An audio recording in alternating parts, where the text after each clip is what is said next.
Uyazi ungathi izolo kanti kwakuyi weekend yokuqala kaJune 2003.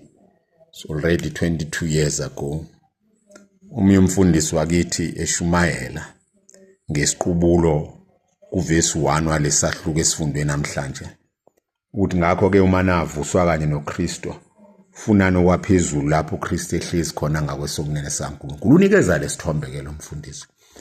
Uthi uma intombi isiganile yacaca yashada kungaba ihlazo mayingabonakala igqoka isigege abese etolika ngesingisi isigege isiqoko into yokugqoka isiZulu abese etolika ngesingisi athi mini skirt ngoba yini ngoba isekhe isigabeni lezo.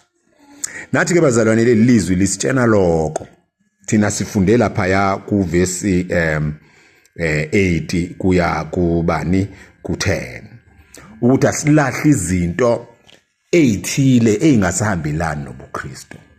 Bazalwane abathandekayo sakhetha uKristu mhlawumbe abanye bethu asibakhe asimkhethanga ke sathuka sivula amehlo sesisontweni phakathi. Abanye bethu mhlawumbe samkhetha ngomshado njalo njalo. Kodwa mawuqala into entsha usengile uku sekumele uhambisane nokwalokho.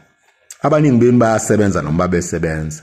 Khona into ekuthiwa i-code of ethics emsebenzini. Uthi mawenza lo msebenzi 1 2 3 4 5 okumele ukwenze. Bangakwenza umunye abanye kodwa wena nakho ufanele ukwenza.